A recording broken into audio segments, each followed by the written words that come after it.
MKR पर आप सभी का स्वागत है। मेरा नाम है मनदीप। इस वीडियो में करेंगे कक्षा 9वीं का विषय गणित से पाठ 1 जिसका नाम है संख्या पद्धति। संख्या पद्धति की ये परिचय वाली वीडियो होगी, यानी इस वीडियो में हम समझेंगे कि जो भी पाठ 1 में प्रश्नावलियां दी गई हैं उन प्रश्नावलियों को किस तरह से हमें हल करना है, कौन कौन से विषय हमें समझने पड़ेंगे, कौन कौन से फॉर्मूले हमें पता होने चाहिए प्रश्नावलियों के प्रश्नों को हल करने के लिए। इसके अलावा पार्ट 1 की जो भी प्रश्नावलियां हैं सबकी अलग अलग वीडियो बनाई गई है। उन सभी के लिंक प्रश्नावली 1.1 से 1.5 तक सभी के लिंक आपको नीचे डिस्क्रिप्शन बॉक्स में दिए गए हैं। सभी को देखना और अच्छी तरह से समझ लेना। इस वीडियो में शुरू कर लेते हैं परिचय संख्या पद्धति का अगले पेज से। पाठ का नाम है गाइस संख्या पद्धति। तो सबसे पहले हमें संख्याओं के प्रकार के बारे में समझना पड़ेगा। कई प्रकार की संख्याएं होती हैं, कौन कौन सी हैं। सबसे पहले यहां पर हमारे सामने है प्राकृतिक संख्याएं। जो भी प्राकृतिक संख्याएं हैं वो क्या होंगी? प्राकृतिक संख्याएं 1 से शुरू होती हैं। 1 आएगा, 2 आएगा, 3 आएगा, उसके बाद 4 आएगा और इसी तरह से आगे की गिनती इसमें आती जाएंगी, अनंत तक ये चलती जाएंगी। जहां तक भी आपको पता है वो सारी की सारी प्राकृतिक संख्याएं होती हैं। इसके बाद बात करेंगे आगे यहां पर पूर्ण संख्याओं की। जो भी हमारी पूर्ण संख्याएं हैं ये शुरू होती हैं शून्य यानी कि 0 से। उसके बाद इसमें आता है 1, 2, 3, 4, 5 और ये भी अनंत तक चलती रहती हैं। तो आप देख सकते हो अगर प्राकृतिक संख्याओं के आगे हमने यहां पर शून्य लगा दिया तो वो पूर्ण संख्याएं बन जाती हैं। इसके बाद बात करेंगे पूर्णांक की। पूर्णांक हमारे दो तरह के होते हैं। एक होते हैं पॉजिटिव यानी कि जमा वाले, दूसरे होते हैं हमारे नेगेटिव यानी कि घटा वाले। अब जमा वाले कौन से होंगे और घटा वाले कौन से होंगे? पूर्णांक जमा वाले कहां से शुरू होती हैं? 1 से शुरू होते हैं। इनमें आता है 1, 2, 3, 4, 5 और इसी तरह से ये अनंत तक चलते रहेंगे जहां तक भी आपको पता है। अगर बात करें हम नेगेटिव यानी कि घटा वाले जो पूर्णांक होते हैं उनकी, तो ये घटा में होते हैं। बस जो भी हमारे ये वाली संख्याएं हैं 1, 2, 3, 4, 5 है, इनके आगे घटा का निशान लगा दो। घटा में 1, उसके बाद घटा में 2, घटा में 3, घटा में 4 है। इसी तरह से ये घटा की साइड अनंत तक चलती रहती हैं। बहुत आसानी से हमने यहां पर संख्याओं के प्रकार कुछ प्रकार समझ लिए। अब बारी आएगी यहां पर परिमेय संख्याओं की। इनको ध्यान से समझना। परिमेय संख्याएं क्या होती हैं? ऐसी संख्याएं जिनको p बटा q के रूप में व्यक्त किया जा सकता है। कोई भी हमारी ऐसी संख्या जिसको हम भिन्न, ये क्या है? p बटा q क्या है? एक भिन्न है। भिन्न के रूप में p बटा q के रूप में व्यक्त कर सकते हैं, वो सारी की सारी परिमेय संख्याएं होंगी। उदाहरण दूंगा तो आसानी से समझ पाओगे। जैसे उदाहरण के तौर पर यहां पर लिख देता हूं 5/7 है। ये हमारा भिन्न के रूप में है 5/7 है, तो ये एक परिमेय संख्या हो जाएगी। इसी तरह से 7/8 हो जाएगा, 9/11 हो जाएगा। ये सारी की सारी संख्याएं p बटा q के रूप में है, तो इनको कहेंगे हम परिमेय संख्याएं। बहुत आसान है ना। इसके बाद अगर हम बात करें यहां पर अपरिमेय संख्याओं की, तो यहां पर हमें दिया है ऐसी संख्याएं जिनको p बटा q के रूप में व्यक्त नहीं किया जा सकता। भाई परिमेय संख्याएं तो वो होती हैं जिनको p बटा q के रूप में लिखा जा सकता है, और अपरिमेय संख्याएं वो होती हैं जिनको p बटा q के रूप में व्यक्त नहीं किया जा सकता। अब ऐसी कौन सी संख्याएं हैं? बहुत सारी ऐसी संख्याएं हैं। जैसे √3 हो गया, क्या इसको p बटा q के रूप में लिखा जा सकता है? बिल्कुल नहीं लिख सकते। इसी प्रकार से हमारी जो अगली संख्या है √2, √5, √7, ये जो भी संख्याएं मैंने आपके सामने लिखी हैं इनको p बटा q के रूप में नहीं लिखा जा सकता है। ये उदाहरण है अपरिमेय संख्याओं के। इसके बाद बारी आती है आखिरी में वास्तविक संख्याएं। क्या होती हैं वास्तविक संख्याएं? इनमें दो परिमेय तथा अपरिमेय संख्याएं शामिल होती हैं।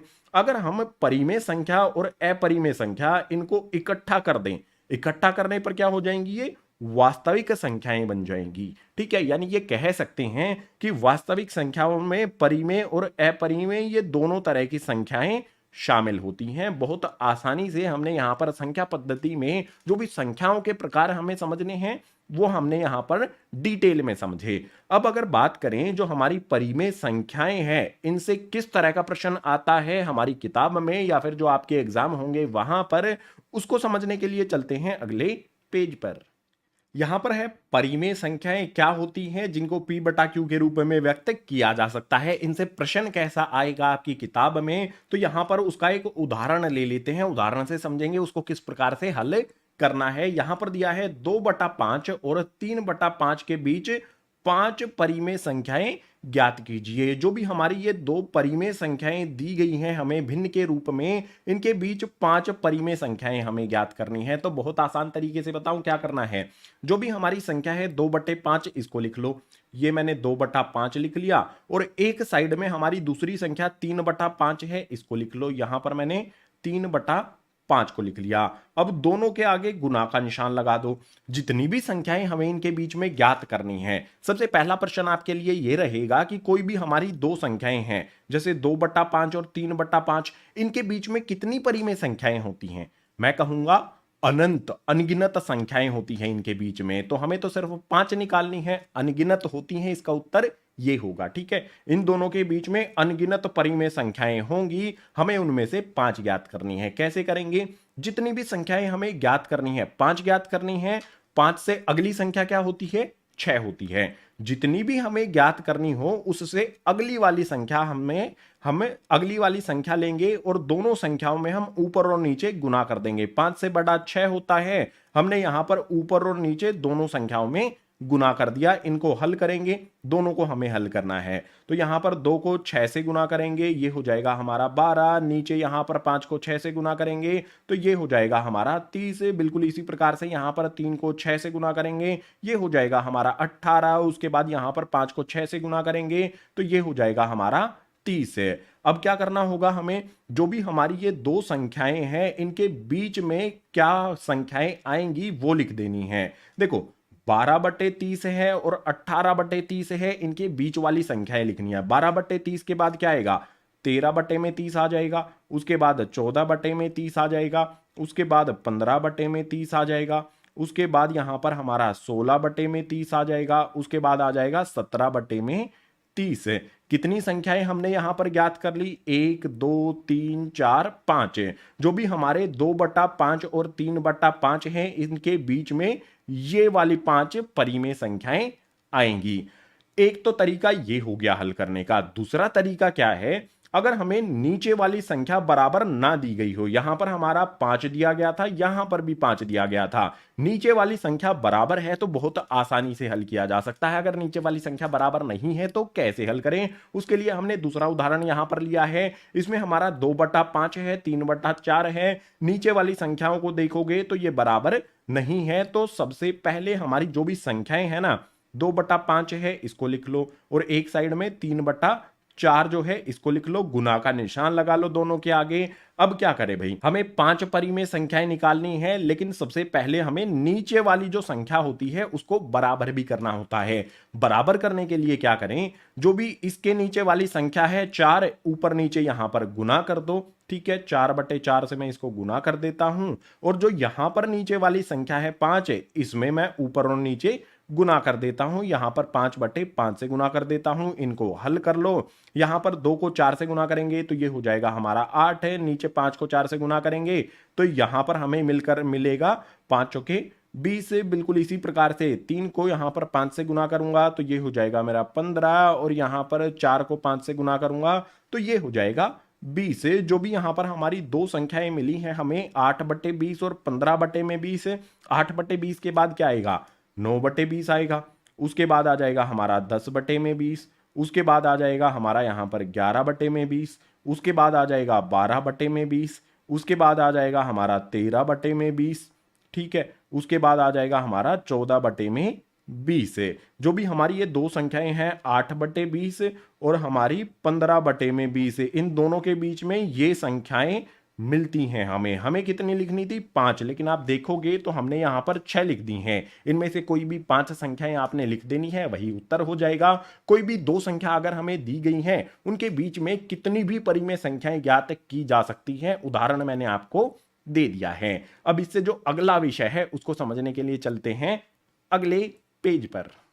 अगला विषय अपरिमेय संख्याओं से संबंधित है। तो यहां पर है अपरिमेय संख्या को संख्या रेखा पर निरूपित करना। जो भी हमारी अपरिमेय संख्या होती है, कोई भी अपरिमेय संख्या अगर हमें दी गई हो उसको संख्या रेखा पर किस तरह से दर्शाना है। जैसे उदाहरण के तौर पर √2, ये हमारी क्या है, एक अपरिमेय संख्या है। अगर इसको हमें संख्या रेखा पर निरूपित करना है, कैसे किया जाएगा, इसके लिए हमें कंस्ट्रक्शन करनी होगी, रचना करनी होगी। उस रचना को करने के लिए चलते हैं अगले पेज पर। ये खूबसूरत सी पेंटिंग मैंने देखी, अभी ये कंप्लीट नहीं हुई है, इसको हमें साइड में रखना पड़ेगा। तो पेंटिंग को एक साइड में रखते हैं और अपने पेज को लेके आते हैं। पेज के साथ साथ हमें ज़रूरत होगी कंपास पेंसिल की, इसके साथ हमें डी स्केल की ज़रूरत होगी और लाइंस ड्रॉ करने के लिए हमें स्केल की ज़रूरत होगी। सो इन सारी चीज़ों का यूज़ करके मैं आपको दिखाऊंगा रूट 2 को नंबर लाइन पर कैसे शो करते हैं।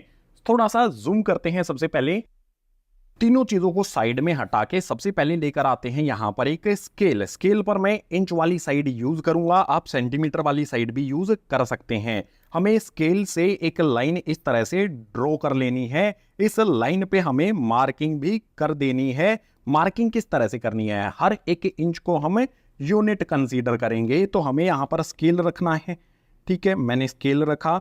यहां पर हमने एक सेंटर में मार्क कर दिया, उसके बाद हर एक इंच पर हमें इस तरह से मार्किंग कर देनी है, फर्स्ट पॉइंट के राइट साइड भी और लेफ्ट साइड भी। तो यहां पर भी मैं मार्किंग कर रहा हूं।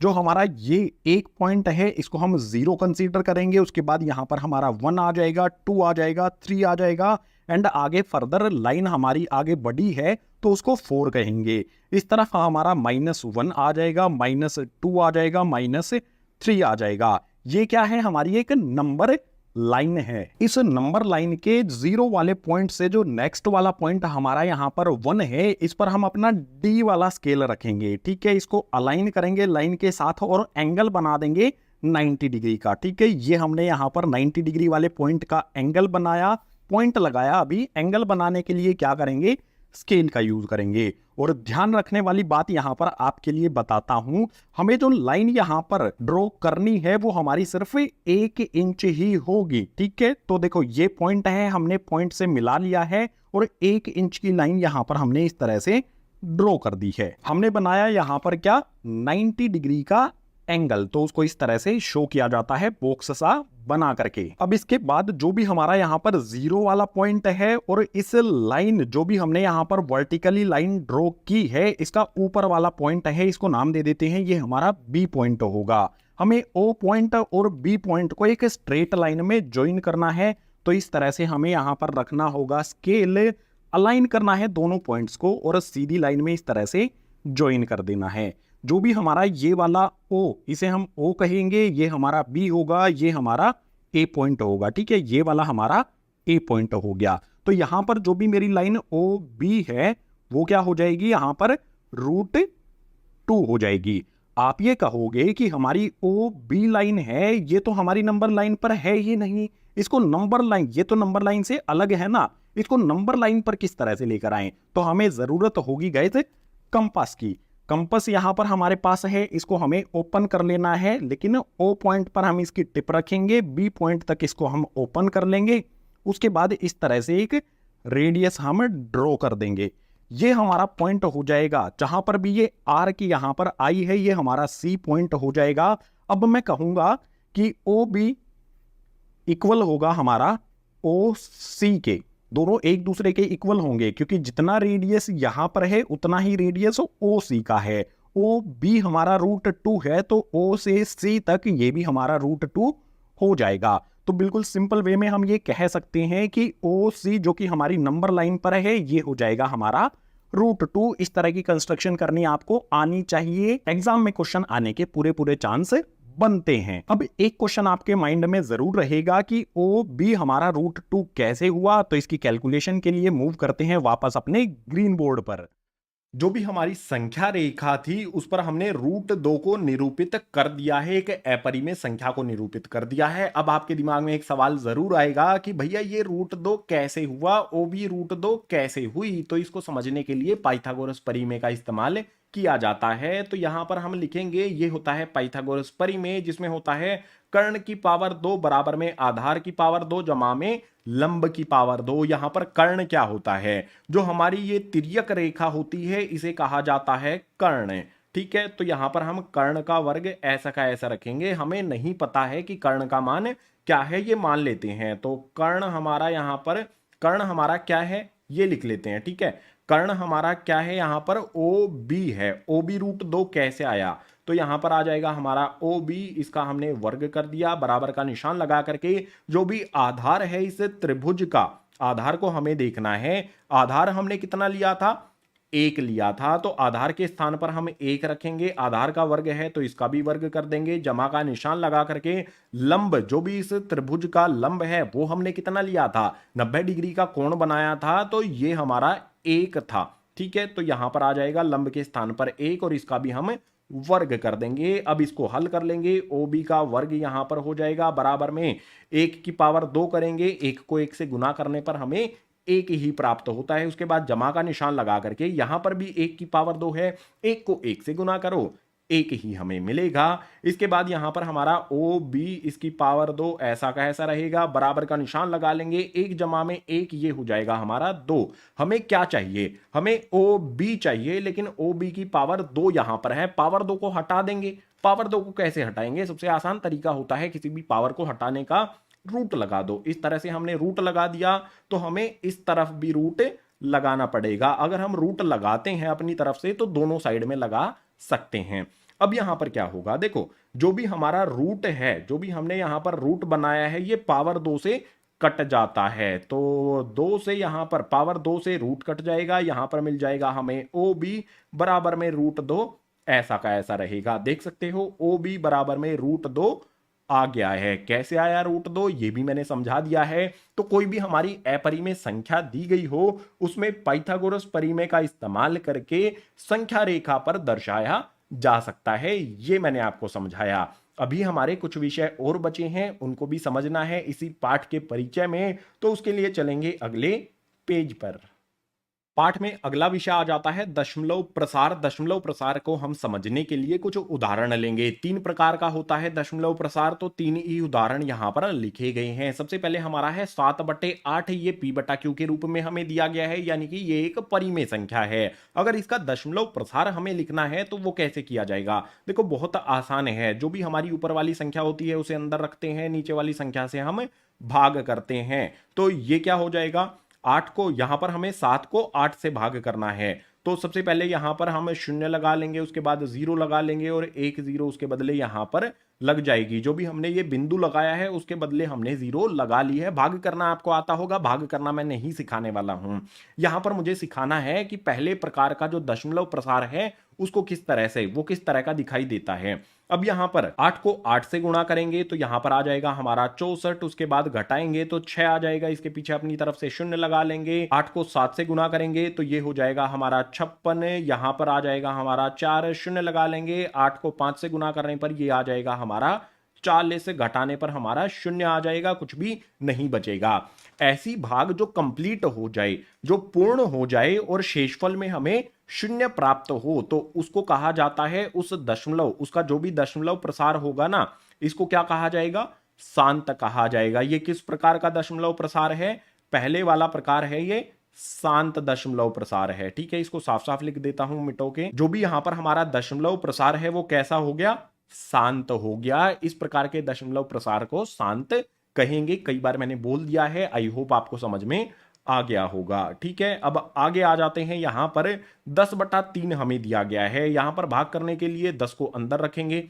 ठीक है, उसके बाद 3 से हम भाग करेंगे तो 3 के पहाड़े में 3 पर 9 आ जाता है, यहां पर 1 बचेगा। उसके बाद बिंदु लगा के यहां पे 0 लगा लेंगे, 3 से करेंगे फिर से 9 आएगा, यहां पर फिर से 1 बचेगा, फिर से यहां पर 0 लगा के 3 से करेंगे तो फिर से 9 आएगा। आप यहां पर एक चीज देख सकते हो, शेषफल में हमें 1 मिला, 1 मिला, फिर से हमें 1 मिला। बार बार हमारी वही संख्याएं आ रही हैं जो हमारे बिंदु से पहले हैं और बिंदु के बाद वाली, मतलब बार बार हमारी यहां पर संख्याएं रिपीट हो रही हैं, उनकी आवर्ती हो रही है। तो इस प्रकार का जो दशमलव प्रसार है उसे क्या कहा जाएगा, ये कैसे फाइंड करेंगे, तो यहां पर अगर हमें शेषफल में वही संख्या बार बार मिलती रहे तो ऐसे दशमलव प्रसार को कहा जाता है अनवसानी आवर्ती। लिख देता हूं, अनवसानी आवर्ती। इस प्रकार का दशमलव प्रसार को कहा जाएगा अनवसानी आवर्ती। अब तीसरे प्रकार के लिए आ जाते हैं, उसके लिए एक रेखा यहां पर लगा लेते हैं। मेरे पास है यहां पर √2। √2 के रूट से बाहर कैसे निकाला जाता है,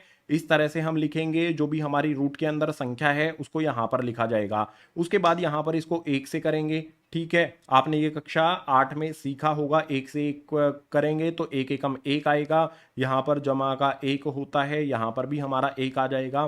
ठीक है, जो भी हमारा ये दशमलव प्रसार है ये क्या होगा मेनली हमें समझना है। आप इसको इस तरह से हल करेंगे, जो दो दशमलव प्रसार है वो आपको मिलेगा 1.4142 और इसी तरह से आगे ये चलता रहेगा। इसमें कुछ भी रिपीट नहीं होगा, कुछ भी यहाँ पर किसी भी संख्या की आवृत्ति नहीं होगी, अलग ही अलग संख्याएं यहाँ पर देखने को मिलेंगी। ठीक है, तो ऐसा दशमलव प्रसार जिसमें कुछ भी, जो कभी भी, जिसका शेषफल कभी भी शून्य ना आए और जिसमें कुछ भी रिपीट ना हो, जैसे यहां पर बार बार 3 3 3 3 रिपीट हो रहा था, इसमें वो कुछ भी नहीं होगा, तो ऐसे को कहा जाता है अनवसानी अनावर्ती। लिख देता हूं यहां पर अनवसानी अनावर्ती, इस प्रकार का जो दशमलव प्रसार होगा उसको कहा जाएगा। इसमें ना तो कुछ भी हमारा रिपीट होगा और ना ही इसका कहीं पर अंत होगा। जो भी हमारी ये भाग है ये चलती जाएगी, इसका कहीं पर भी अंत नहीं मिलेगा। तो हमने 3 प्रकार के दशमलव प्रसार समझे हैं। अगर शेषफल हमें शून्य मिल जाए तो शांत होगा, अगर संख्याएं हमारी यहां पर रिपीट होती रहें, बार बार आवृत्ति उनकी होती रहे, तो अनवसानी आवर्ती कहेंगे। और ऐसा दशमलव प्रसार जो ना ही कभी खत्म हो और ना ही उसमें संख्याएं रिपीट हो, तो उसको कहा जाएगा अनवसानी अनावर्ती। तीनों दशमलव प्रसार के उदाहरण सहित मैंने आपको समझा दिए हैं। अभी बहुत सारे विषय और बचे हैं, उनको समझेंगे। अगले पेज पर चलते हैं उनके लिए। यहां पर हमें समझना है 0.3, जिसको हम इस प्रकार से भी लिख सकते हैं 0.333 को P बटा Q के रूप में व्यक्त कीजिए। हम कोई भी परिमेय संख्या होती है उसका दशमलव प्रसार लिखते हैं। पीछे वाले पेज पर हमने क्या किया था, जो हमारा 10/3 था उसका दशमलव प्रसार क्या लिखा था, 3.3333, इस तरह से ये दशमलव प्रसार आया था। हमने यहां पर जो भी परिमेय संख्या थी उसका दशमलव प्रसार लिख दिया। अगर हमें दशमलव प्रसार से परिमेय संख्या P बटा Q के रूप में लिखनी हो तो कैसे किया जाएगा, यही समझने वाले हैं इस समस्या से। एक बात यहां से आप समझो, जो भी हमारी संख्या होती है, देखो यहां पर संख्या हमारी जो भी बिंदु लगा है उसके बाद बार बार 3 3 3 3 आ रहा है, तो हम उसको इस प्रकार से भी लिख सकते हैं 0.3। और जो भी हमारी संख्या रिपीट होती है, बार बार उसकी आवृत्ति होती है, तो उसके ऊपर इस तरह से एक डंडा सा लगा दिया जाता है, इसको बार कहा जाता है। इसका अर्थ यही होता है, अगर किसी भी संख्या के ऊपर बार लगा है तो इसका मतलब यह है कि वह संख्या बार बार आ रही है, रिपीट हो रही है। अगर हमें 0.3333 इस संख्या को P बटा Q के रूप में लिखना है, तो सबसे पहले हमें क्या करना होगा, मान लेंगे कि माना x बराबर में हमारी संख्या है 0. यहां पर शून्य आएगा, हमारा जो भी संख्या दी गई है हमें वो मान लेना है 0.333, ये हमारी x के बराबर है। अब एक बात का आपके ध्यान रखना है, हम क्या करेंगे, अगर एक संख्या पे बार लगा हो तो 10 से गुना करेंगे, 2 संख्याओं पर बार लगा हो तो 100 से गुना करेंगे, अगर 3 संख्याओं पर बार लगा हो तो 1000 से गुना किया जाएगा। यहां पर देखो कितनी संख्या यहां पर बार बार रिपीट हो रही है, अकेला 3 है जो बार बार रिपीट हो रहा है, तो हम किससे गुना करेंगे, अकेली संख्या 3 रिपीट हो रही है तो 1 से, 1 यहां पर संख्या पर बार लगाया जा सकता है और 10 से गुना करेंगे। यह हमारा होगा समीकरण नंबर 1। समीकरण नंबर 1 को 10 से गुना करेंगे, x को 10 से गुना करेंगे तो ये हो जाएगा हमारा 10x, बराबर का निशान लगा लेंगे 0.3333, इसको हम 10 से गुना करेंगे तो जो दशमलव हमारा है वो यहां पर चला जाएगा, 3 के पीछे चला जाएगा, हमें संख्या मिलेगी 3.333 और ये इसी तरह से आगे चलती जाएंगी। ये हो जाएगा हमारा समीकरण नंबर 2। अब क्या करेंगे, दूसरे समीकरण में से पहले समीकरण को घटा दो, उसके लिए लिखता हूं दूसरे में से पहले को घटाएंगे। दूसरे में से पहले को घटाना है तो दूसरा समीकरण हमें पहले लिखना पड़ेगा, जो हमारा यहां पर है 10x बराबर में हो जाएगा हमारा 3.33, इस तरह से ये आगे चलता रहेगा। इसी के नीचे जो हमारा पहला वाला समीकरण है वो यहां पर लिखा जाएगा। पहला समीकरण हमारा है x बराबर में 0.33, इस तरह से ये आगे चलता रहेगा। एक रेखा लगा लेंगे, घटा का निशान यहां पर लगा लेंगे। ऊपर हमारा 10x है, नीचे x है, 10x है एक x को उसमें से निकाल देना है, तो हमारे पास बच जाएगा यहां पर 9x। इसके बाद जो भी हमारे इधर वाली संख्याएं हैं, देखो दशमलव के बाद 3 3 3, यहां पर भी दशमलव के बाद 3 3 3, बिल्कुल संख्याएं एक जैसी हैं, तो घटाने पर कुछ भी नहीं बचेगा। उसके बाद इस तरफ हमारा 3 है, 3 में से 0 को घटाएंगे तो हमारा 3 ही रहेगा, यानी कि x का मान क्या होगा हमारा, x बराबर में हमारा 3 आ जाएगा। और जो भी यहां पर 9 गुना में है, इसको दूसरी तरफ भेज देंगे तो ये हो जाएगा हमारा भाग में। ऊपर हमारा 3 है, नीचे हमारा 9 है, 3 के पहाड़े में दोनों संख्याएं आती हैं तो काट दो ना इनको, 3 एकम 3, 3 दिया 9, यानी कि x का मान क्या हो जाएगा हमारा 1/3। हमने x क्या माना था, x हमारी ये संख्या है 0.33 और x हमें क्या मिल गया 1/3, यानी कि अगर हम संख्या 0.333 इसको p बटा q के रूप में लिखते हैं तो ये हमें मिलती है 1/3। ये है दशमलव प्रसार के रूप में, ये है परिमेय संख्या के रूप में। इस तरह का प्रश्न आपके एग्जाम होंगे फाइनल वाले, उसमें जरूर देखने को मिलेगा। किताब में भी कई क्वेश्चन दिए गए हैं, उनकी आपने प्रैक्टिस भी कर लेनी है। अब इससे अगला जो विषय आता है उसके लिए चलेंगे अगले पेज पर।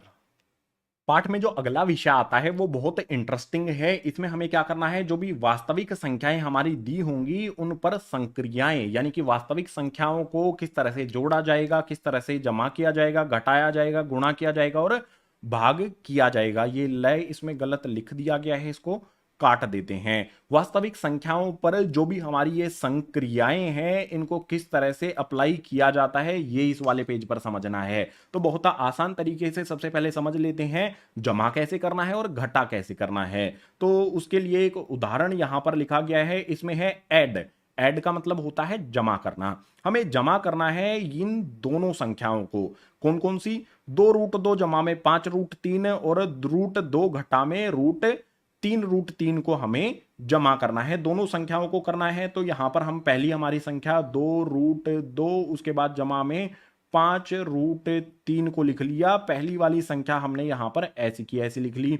जमा करना है तो जमा का निशान लगा लेते हैं। उसके बाद जो दूसरी संख्या है इसको यहां पर लिख देते हैं, ये हमारी है √2, उसके बाद घटा में 3√3। अब यहां पर ध्यान आपको क्या रखना है उस चीज को समझो। देखो जिसके साथ √2 है वो √2 वाली संख्या में ही जुड़ सकता है या फिर घट सकता है। हमें देखना है बीच के निशान को। कहने का मतलब ये है, अगर √2 दिया गया है तो हमें ऐसी संख्या देखनी है जिसमें √2 हो तो ही जोड़ा जा सकता है या फिर घटाया जा सकता है, ये नियम होता है। बिल्कुल इसी प्रकार से यहां पर √3 है तो इस संख्या को √3 वाली संख्या में ही जोड़ा जा सकता है या फिर घटाया जा सकता है। जैसे यहां पर भी √3 है तो इनमें हम जोड़ सकते हैं या फिर घटा सकते हैं, बीच में जो भी निशान होगा उसके अनुसार। तो √2 और √2, हमारे पास 2√2 तो यहां पर है, इसमें 1√2 ये वाला जुड़ जाएगा तो इसे हो जाएगा हमारा 3√2। उसके बाद जमा का निशान लगा लेंगे। जो हमारी ये संख्याएं थी ना, दोनों जमा की थी तो हमने इनको जोड़कर 3√2 कर दिया। इसके बाद 5√3 है हमारा, यहां पर है घटा का 3√3। हमारे पास 5√3 है, उसमें से 3 घट जाएंगे क्योंकि यहां पर घटा का निशान लगा है तो घट जाएंगे। तो कितने बचेंगे, 5 में से 3√3 चले गए तो हमारे पास बचेंगे यहां पर 2√3। समझ में आ गया कैसे करना है। हमें बस ये ध्यान रखना है कि √2 वाले को √2 में ही जोड़ा जा सकता है या फिर घटाया जा सकता है, √3 वाले को √3 में ही जोड़ा जा सकता है या फिर घटाया जा सकता है। इस तरह से हमें जमा फिर या घटा करना है वास्तविक संख्याओं को। अब बात करें कि गुणा और भाग कैसे करना है, उसके लिए भी समझेंगे। उसके लिए हम एक उदाहरण यहां पर लिख लेते हैं। मैं लिखता हूं यहां पर 6√5, गुना का निशान लगा करके लिख देता हूं यहां पर 2√5। ये एक उदाहरण ले लेते हैं, पहले गुना का उदाहरण हम ले लेते हैं, ठीक है। बीच में गुना का निशान लगा दिया हमने। गुना कैसे करेंगे, सबसे पहले रूट के बाहर जो हमारी संख्याएं हैं उनको एक दूसरे से गुना किया जाएगा। 6 को यहां पर 2 से गुना करेंगे तो ये हो जाएगा हमारा 12। उसके बाद एक बड़ा सा रूट लगा देना है। जो हमारी रूट वाली संख्याएं हैं, यहां पर √5 है, यहां पर भी √5 है, इनको एक ही रूट के अंदर लिख देना है गुना करते समय। यहां पर आ जाएगा हमारा 5 गुना में 5। अब इनको हल करने का तरीका बताता हूं। अगर हमें कोई भी संख्या रूट के अंदर जोड़ा दिया गया हो, जैसे 2 गुना में 2 दिया है तो इनमें से 1 2 बाहर निकल जाएगा, रूट हट जाएगा। इसी प्रकार से यहां पर हमें क्या दिया गया है, 5 गुना में 5, तो 5 का जोड़ा बन गया है। जोड़े में से संख्या बाहर निकल जाती है 1 और रूट हट जाता है। तो यहां पर जो भी 5 का जोड़ा है इसमें से एक संख्या बाहर निकल जाएगी और रूट हट जाएगा। हमारा 12 ऐसा का ऐसा रहेगा, गुना में 5 के जोड़े में से यहां पर 5 बाहर आ गया, 12 पंजे 60, इसके लिए उत्तर हमारा आ जाएगा। ये तो हमने देखा गुना कैसे करना है। अगर हमें भाग करना हो कैसे किया जाएगा, उसके लिए भी एक उदाहरण ले लेते हैं। यहां पर एक रेखा लगा लेता हूं। उदाहरण के लिए यहां पर मैं लिख लेता हूं 8 रूट 15 बटे में यहां पर लिख लेता हूं 2 रूट में 3। अब एक बात समझो, जो हमारी संख्या है उससे हम संख्या को ही काट सकते हैं। 2 से यहां पर हम 8 को काट देंगे, 2 चौके 8 होता है। उसके बाद रूट वाली संख्या से रूट वाली संख्या को भी काटा जा सकता है। अगर हम 3 के पहाड़े की बात करें, ठीक है, यहां पर हम क्या करेंगे, 3 पंजे 15 हमारा आता है, तो उत्तर क्या हो जाएगा, 4 हमारा संख्याओं को काटने पर आया। उसके बाद रूट वाली संख्याओं को काटने पर हमें कितना मिला, नीचे 3 था ऊपर 15 था, 3 पंजे 15 होता है। जो ये वाला 5 आया है रूट वाली संख्याओं को काटने पर, ये रूट के अंदर ही रहता है। जमा कैसे करना है, घटा कैसे करना है, गुना कैसे करना है, भाग कैसे करना है, वास्तविक संख्याओं पर, सारी चीजें इस वाले पेज पर उदाहरण सहित हमने समझी हैं। इनके अलावा कुछ महत्वपूर्ण बिंदु भी हैं, वो महत्वपूर्ण बिंदु आपको इस वाले पेज पर बता देता हूं। देखो, सबसे पहले अगर हमें इस प्रकार से दिया हो कि रूट के अंदर हमारा, ये सबसे पहला महत्वपूर्ण बिंदु है, रूट ए गुना में यहां पर है रूट बी, तो हम इनको किस प्रकार से लिख सकते हैं, एक ही रूट के अंदर लिख सकते हैं, ए गुना में बी। इसी प्रकार से अगर हमें दिया हो रूट ए बटे में रूट बी, तो हम इनको एक ही रूट के अंदर लिख सकते हैं, ऐसे बड़ा सा बना लो, ए बटे में बी। इस प्रकार से लिखा जा सकता है। 2 बिंदु यहां पर मैंने आपको बताए। इसके अलावा एक फॉर्मूला बता देता हूं जो बहुत जरूरी है, याद करना पड़ेगा आपको। फॉर्मूला क्या होगा हमारा, ए जमा में बी, इसका यहां पर होल स्क्वायर किया गया है, वर्ग किया गया है, तो ये बराबर होता है ए की पावर 2 जमा में बी की पावर 2, उसके बाद जमा में 2 ए बी। 8वीं कक्षा में भी आपने ये फॉर्मूला पढ़ा होगा, 9वीं कक्षा में भी आपको समझना है। इसके अलावा एक फॉर्मूला और होता है, अगर मुझे ब्रैकेट के अंदर ए घटा में बी दिया हो और इसी के साथ में दूसरा ब्रैकेट है जिसके अंदर मुझे यहां पर a जमा बी दिया गया हो, इसका फॉर्मूला होता है a की पावर 2 घटा में b की पावर 2। इस फॉर्मूले का इस्तेमाल करना होगा हमें संख्याओं का परिमेयकरण करने के लिए। आप कहोगे संख्याओं का परिमेयकरण क्या होता है, ये हमें समझना होगा अगले पेज पर। आप फिलहाल इन 4 जो भी बिंदु मैंने बताए हैं आपको, महत्वपूर्ण बिंदु हैं ये, इनको ध्यान में रखना। अब परिमेयकरण क्या होता है उसको समझने के लिए चलते हैं अगले पेज पर। पाठ में अब बारी आ जाती है परिमेयकरण की। परिमेयकरण कब किया जाता है, अगर हमें कोई भिन्न इस प्रकार से दिया हो, नीचे की तरफ हमें संख्या रूट में दी गई हो, तो उसका हमें परिमेयकरण करना होता है। कैसे करना होता है ये समझना है। 2 उदाहरण यहां पर रखे जाएंगे। कभी भी हमारी संख्या अगर नीचे वाली रूट के अंदर दी गई हो तो नीचे रूट के अंदर संख्या कभी भी नहीं लिखी जाती, इसीलिए परिमेयकरण करके जो भी रूट है नीचे वाली संख्या पर वो हटाया जाता है। अब यहां पर मेरे संख्या क्या दी गई है, 2 बटे में रूट 3। मुझे इसका परिमेयकरण करने के लिए क्या करना होगा, गुना का निशान लगाना होगा, और जो भी मेरी नीचे वाली संख्या है इसी संख्या से मैं ऊपर और नीचे गुना कर दूंगा। नीचे वाली संख्या रूट 3 है तो रूट 3 से नीचे भी और ऊपर भी मैंने गुना कर दिया। अब इसको हल कर लेना है। 2 को यहां पर रूट 3 से गुना करूंगा तो ये हो जाएगा मेरा 2 रूट 3। इसके बाद नीचे वाली संख्याएं जो हैं इनको गुना करूंगा मैं, तो एक ही रूट के अंदर मैं इनको लिख सकता हूं, 3 गुना में 3, आसान है ना। तो ऊपर हमारा 2 रूट 3 ऐसा का ऐसा रहेगा। नीचे क्या होगा, अगर जोड़ा बन गया है तो एक संख्या उसमें से बाहर निकल के आ जाती है और रूट हट जाता है। 3 का जोड़ा बना है तो 3 बाहर निकल कर आ जाएगा और रूट भी इस पे से हट जाएगा। जो भी हमारा 2 बटा रूट 3 है उसका परिमेयकरण करने पर हमें ये संख्या प्राप्त हो गई, यानी कि ये हो जाएगा हमारा उत्तर। अगर हमें इस तरह की संख्या का परिमेयकरण करना है तो उसके लिए, अगर हमें संख्या कुछ अकेली संख्या रूट के अंदर दी गई है, लेकिन अकेली संख्या रूट के अंदर ना दी गई हो, कुछ इस प्रकार से दी गई हो जो भी रूट के अंदर हमारी संख्या है उसमें कुछ जुड़ जाए या फिर घटा हो, तो कैसे करना है। तो देखो इसको हल करने के लिए भी हमें गुना का निशान लगाना है और जो हमारी नीचे वाली संख्या होगी उसी को ऊपर भी और नीचे भी गुना कर देना है। जैसे हमने यहां किया था बिल्कुल वही करना है, लेकिन एक छोटा सा बदलाव होगा। उस छोटे से बदलाव को ध्यान से समझना। यहां पर मेरा 2 जमा में √3 है, तो मैं करता हूं 2√3 लिख लेता हूं। यहां पर नीचे भी यहां पर 2√3 लिख लेता हूं। मुझे क्या करना होगा, छोटा सा बदलाव, यहां पर अगर जमा का निशान है तो मुझे घटा के निशान लगाने होंगे। जो भी निशान यहां पर होगा उस निशान को बदल देना है। जमा का होगा तो घटा का कर दो, घटा का होगा तो जमा का कर दो। यहां पर जमा का है तो मैं इन दोनों के बीच में घटा का निशान लगा दूंगा। अब इनको हल करूंगा, 2 को 2 से गुना करूंगा तो ये हो जाएगा मेरा 4 है। उसके बाद यहां पर 2 को घटा √3 से गुना करूंगा तो ये हो जाएगा घटा का 2√3। आसान है। नीचे आ जाते हैं। नीचे आपको यहां पर देखना है, पीछे वाले पेज पर जो मैंने आपको फॉर्मूला बताया था उस रूप में आपको हमेशा ये मिलेगा। देखो a जमा में भी a घटा में भी अगर मैं फॉर्मूला लिखूं तो ये हमारा a जमा में b के रूप में दिया गया है, ये हमारा a घटा में b के रूप में दिया गया है। और फॉर्मूला क्या होता है, a की पावर 2 घटा में b की पावर 2। ये वाला फॉर्मूला देखो मैंने यहां पर आपको बताया है, इसी फॉर्मूले का इस्तेमाल हम कर रहे हैं यहां पर नीचे वाली संख्याओं पर। तो सबसे पहले हमें इस रूप में दिया गया है, इस रूप में परिवर्तित करना है। a की पावर 2 करेंगे, a हमारा कितना है 2 है, तो यहां पर 2 लिखेंगे, 2 की पावर 2 कर देंगे। उसके बाद घटा का निशान लगाएंगे। अब b की पावर 2 हमें करना है। यहां पर b कितना है √3, तो √3 लिखेंगे, इसकी पावर 2 कर देंगे। और पीछे वाले पेजेस पर मैंने आपको बताया था कि जो भी हमारा 2 होता है ये रूट को काट देता है, ये रूट का दुश्मन होता है भाई।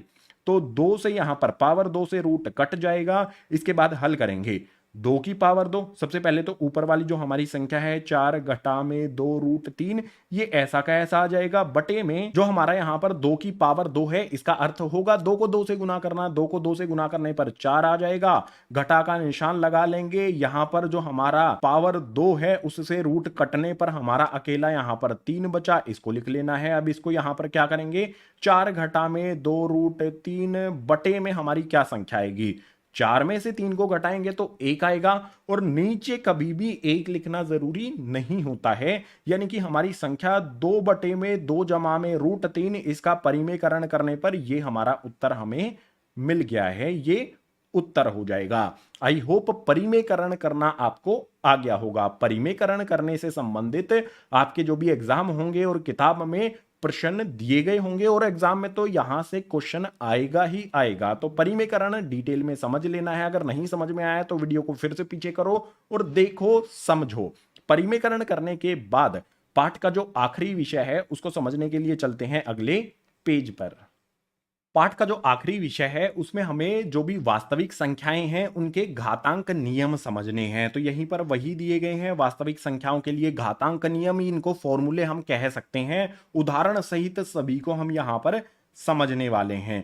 सबसे पहले यहां पर क्या दिया गया है, अगर हमें a की पावर m दी गई है गुना में a की पावर n दी गई है, संख्याएं हमारी बराबर हैं लेकिन पावर अलग अलग है और बीच में जो ये बिंदु लगा है इसका अर्थ होता है गुना। संख्याएं गुना में हो और पावर अलग अलग हो तो उनमें क्या होगा, जो भी संख्याएं हैं वो कॉमन आ जाएगी, उभयनिष्ठ आ जाएगी और जो भी पावर है वो जुड़ जाती है। अगर गुना होगा तो पावर जुड़ जाएगी। संख्याओं के बीच अगर गुना का निशान है तो पावर जुड़ जाती है। उदाहरण इसका दे देता हूं, जैसे यहां पर मैं लिख लेता हूं 3 की पावर 2, उसके बाद यहां पर बिंदु लगा दिया मैंने, ये गुना का निशान मान लो, ठीक है। गुना का निशान लगा सकते हो इसकी जगह पर या फिर बिंदु हमने लगा दिया। उसके बाद यहां पर 3 की पावर 1 मैंने लगा दिया।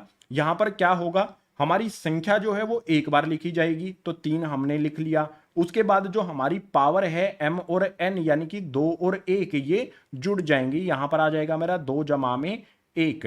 3 की पावर कितनी हो जाएगी, 2 जमा में 1 3 हो जाएगी। 3 की पावर 3 कितनी होती है, 3 गुना में 3 गुना में 3, यानी कि 3 गुना में 3 होता है 9। 9 को 3 से गुना करेंगे तो ये हो जाएगा 27। इस तरह से इसको समझ लेना है, ठीक है। ये काइंड ऑफ फॉर्मूला है, आपको याद होना चाहिए। इसके बाद अगर हमें यहां पर दिया हो एक कोई संख्या हमारी a है, उसकी पावर m है, उसके बाद ब्रैकेट लगाया गया है और बाहर ब्रैकेट की पावर n दी गई है, तो क्या होगा, जो भी हमारी पावर है ना इस कंडीशन में गुना हो जाएगी, संख्या तो एज इट इज रहेगी, m और n हमारी संख्या गुना हो जाएंगी। जैसे यहां पर मैं 2 की पावर 2 लिख लेता हूं, उसके बाद ब्रैकेट लगा के इस पे फिर से पावर यहां पर 3 कर देता हूं, ठीक है, 2 की बजाय मैंने 3 कर दिया। अब तो क्या होगा, संख्या हमारी ऐसी की ऐसी रहेगी, जो पावर है 2 और 3 ये एक दूसरे के साथ गुना हो जाएंगी, 2 की पावर 2 तिया 6 हो जाएगी।